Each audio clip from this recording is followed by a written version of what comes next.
Welcome to this very special edition of Viewpoint. I'm Ian Beaumont, and the date is Sunday, the 11th of September, 2011. It seems hard to believe that it's been 10 years since the now infamous events of 9/11. It's hard to believe that it's only 10 years. It almost seems like a whole nother lifetime away. It really does. But, yep, it's been 10 years. And so much has happened in that time. So much that, even now, I have to say, looking back on it all, it's not totally understood why we did everything that we did. There's so much that you just don't get. I mean, let's go back. Let's take you back to the day itself. It was a weekday. I forget now what day exactly, but it was a weekday. I remember being out and about doing something. Coming back home after a morning job searching, I think it was, and sitting down after having had a meal and just flicked on the television, as was my wont at that time. I was flicking on CNBC to check up on the business stories, and the phrase that keeps running through my mind the whole time is a phrase that was used in the Jeff Wayne musical version of the War of the Worlds, from the eve of the war, right towards the end of the track. Richard Burton, who was the voice of the journalist,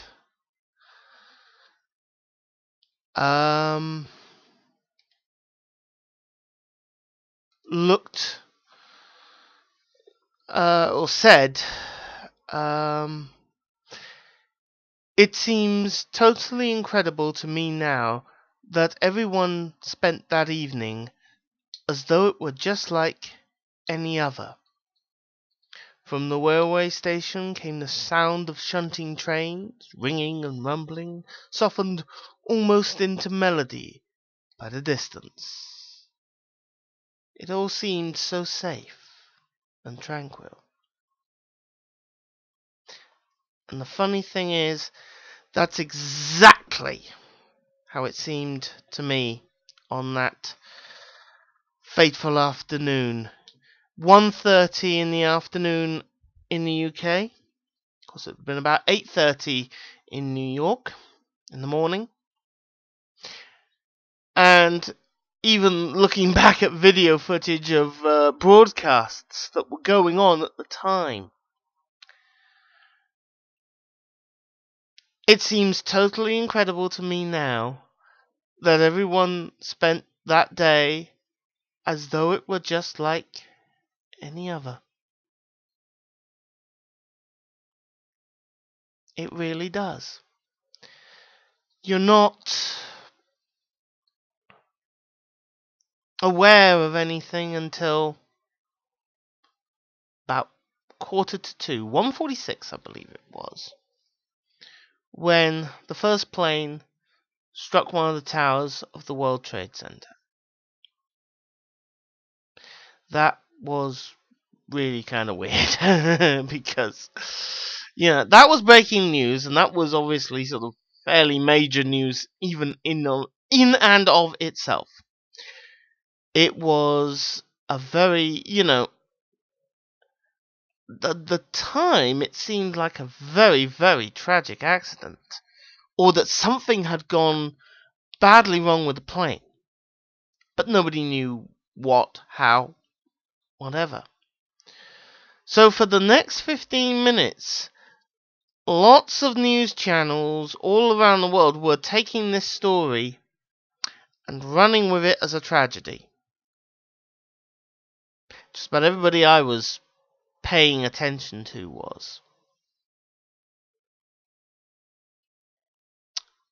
And then came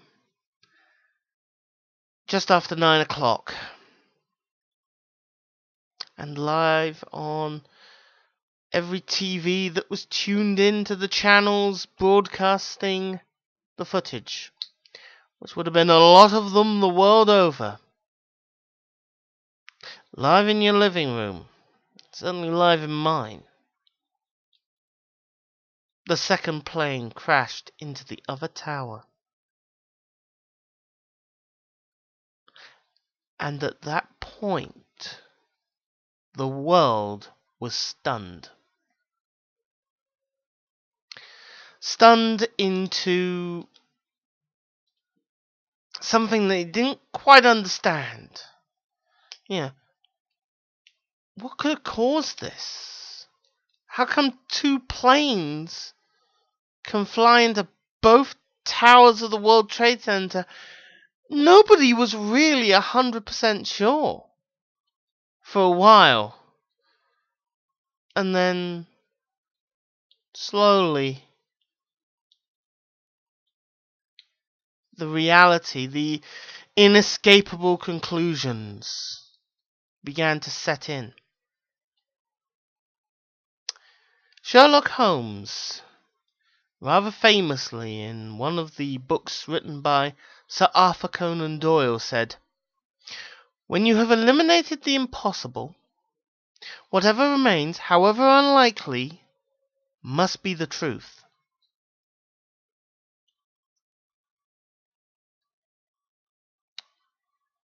Even then, I started eliminating the impossible. Coincidence? Two planes? Flying into both towers? That's not likely.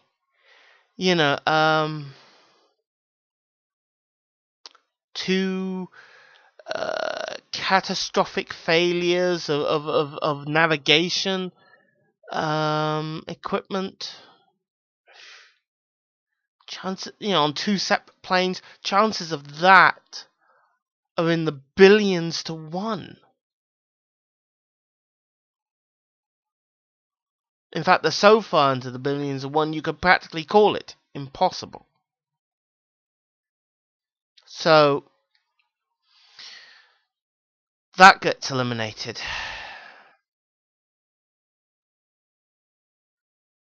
What other options are there?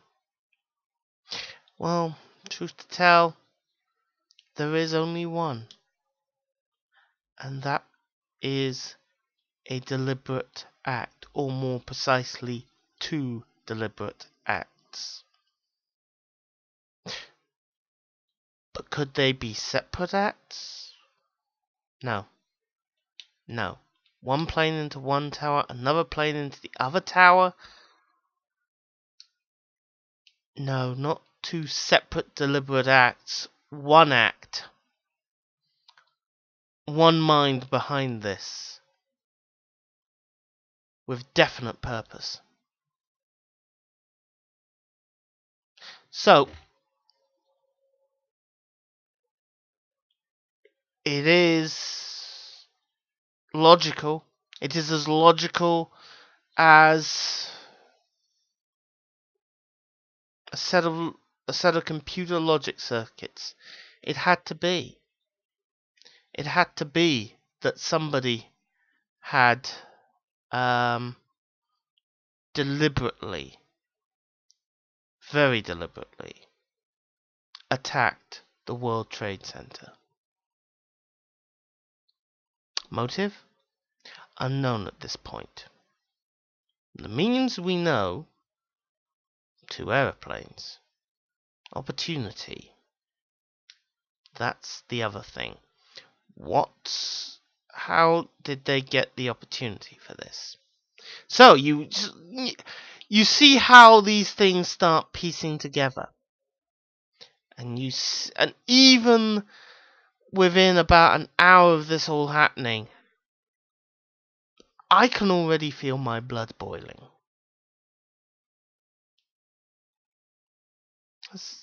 A great injustice is being perpetrated, and I can feel my blood boiling.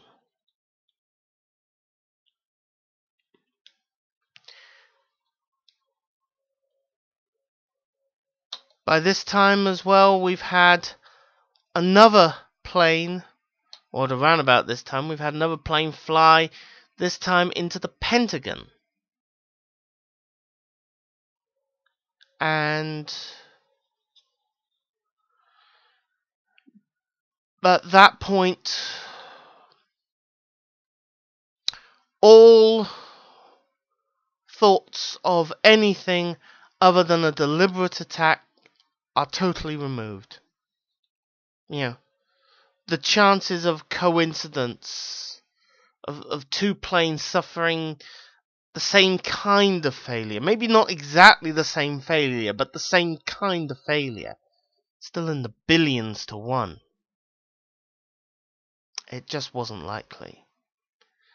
And 3 planes, you're up well into the trillions to 1. It wasn't happening. This was a deliberate attack. And it's funny how the tone of the coverage significantly changed over the course of that first 75 minutes. From a shocking tragedy. How come the plane flew into the World Trade Center? These are the sort of things you start thinking about. And then all of a sudden, a second plane flying into the other tower? It really then starts. And then when the third plane hit the Pentagon, that just confirmed all the worst suspicions that you could have possibly had.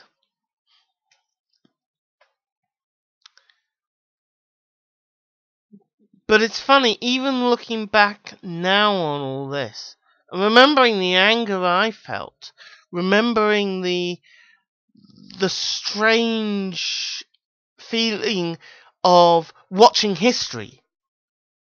There are very few times you actually follow a news story and you think, oh, I'm watching history in the making. That's exactly what this was. This was history. Right before your very eyes, live on television. And it's at that moment, everything else seems to stop. You lose awareness of just about everything else that's going on in the world and in your world.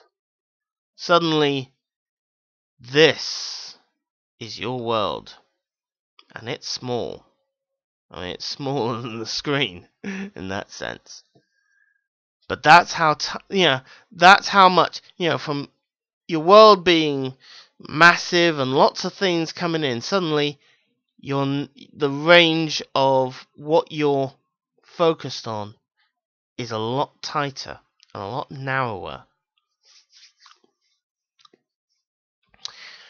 And I think even for the rest of the world, for about a week.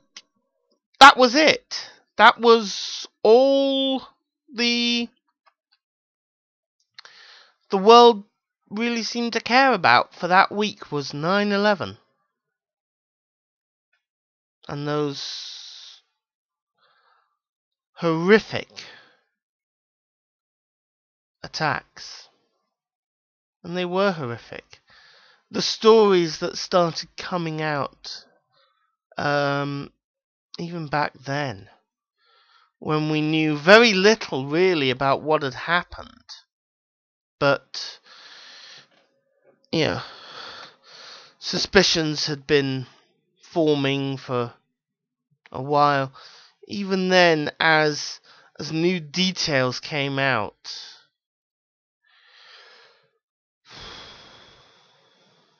you were left blown away, and consistently blown away. Not just blown away first time, and then a bit more blown, and then a bit less, and a bit less, and a bit less. No, every time you were like, blown away. Next revelation, blown away. Again, every time. That's what made this particular story so uniquely engrossing, enthralling, yet scary, and downright unjust. Thousands of innocent people died that day.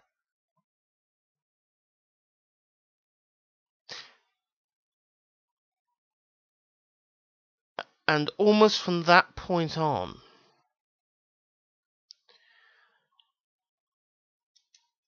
politicians decided this was a good opportunity. Especially the likes of George Bush, Dick Cheney, Donald Rumsfeld, and Tony Blair. There may have been others that may have pushed other parts of it along, but those four primarily were the key offenders, taking us into Afghanistan, taking us into, or back into, I should say, Iraq.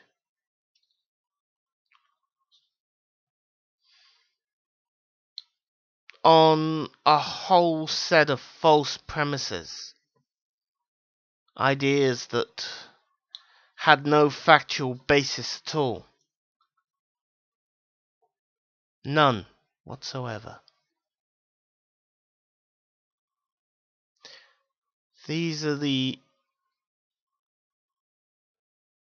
workings of those who understand that the only thing you have to fear is fear itself.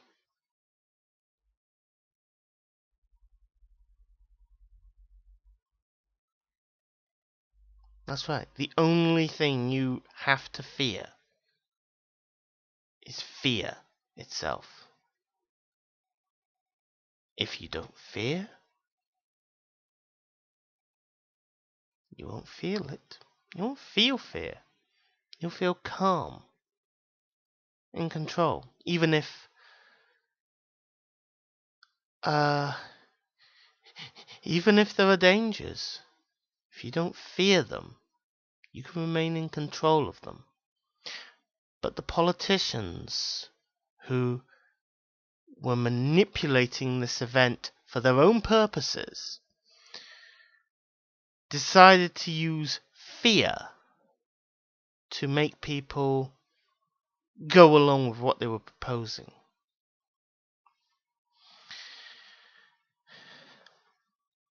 Now you might turn around and say, well, that's a whole other ball game. But in fact it's not. World War II may not have happened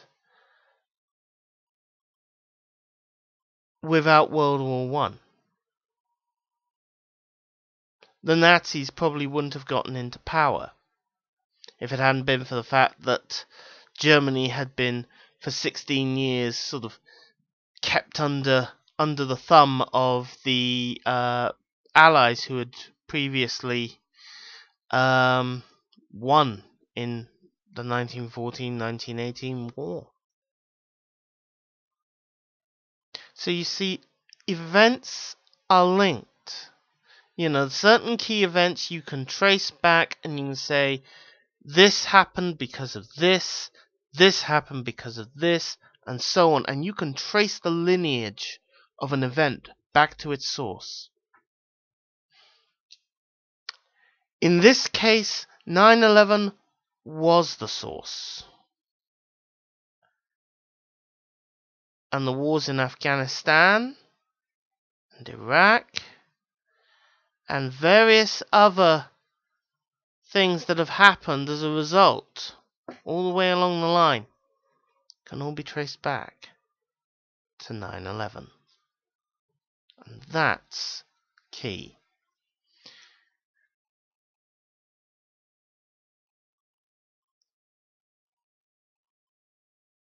There's so much more to say about the likes of George Bush and Donald Rumsfeld, Dick Cheney, Tony Blair. Thankfully, 3 of them are out of power now, have no further influence on world affairs. And I'm most thankful that for those 3 that it's George Bush, Dick Cheney, and Donald Rumsfeld. They manipulated this particular thing because they learned how to get away with it from Watergate. Especially Cheney and Rumsfeld. Bush less so, but more Cheney and Rumsfeld.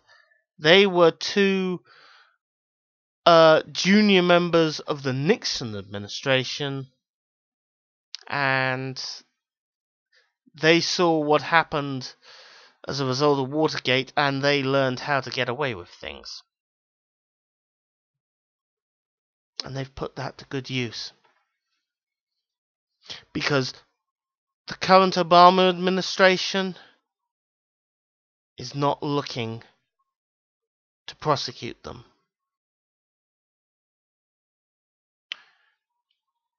For the really heinous crimes that were committed by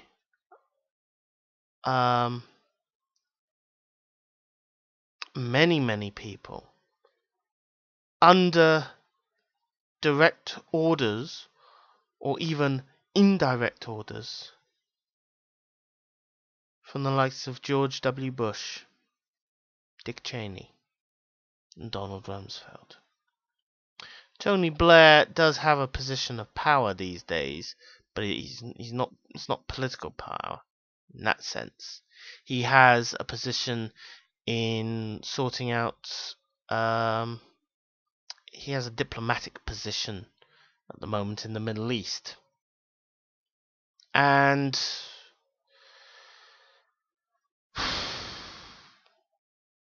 in that sense, he can do no worse there than anybody else has done before. Can't do worse than war, which is basically what it's been for God knows how long. Too long, really. But, by the by,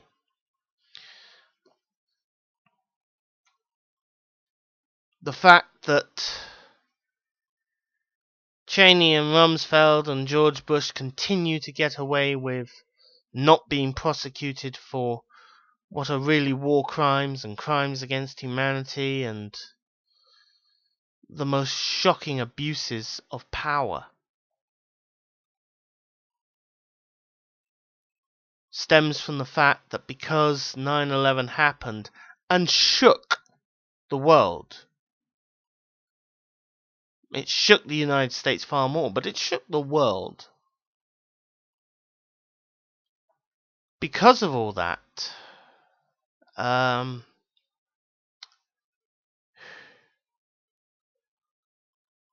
the whole political genre in America has gone more conservative again. Much in the same way that the politics went generally towards the more conservative side after McCarthyism. Even after that was defeated, politics was still very much conservative leaning. And really, it hasn't ever gotten back into real balance.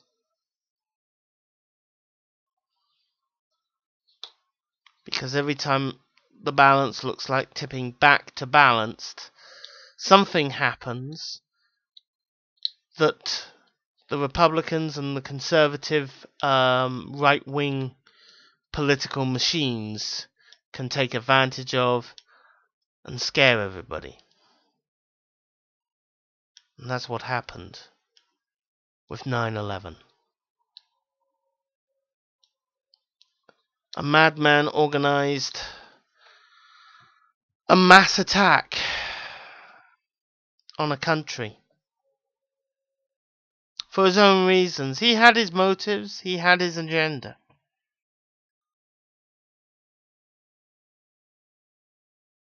But at the end of the day, all he's really done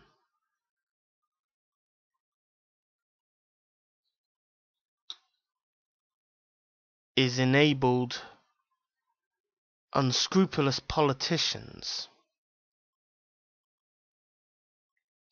to manipulate and make people fear the unknown.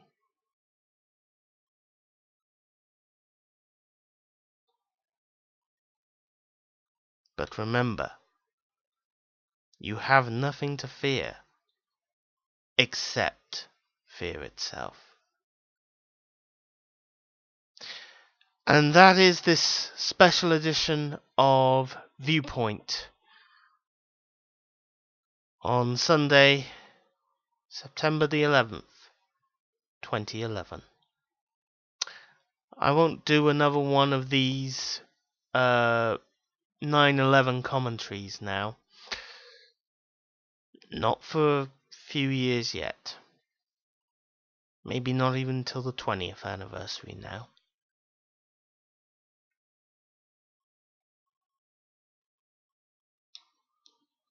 But I'll be doing commentaries on many other stories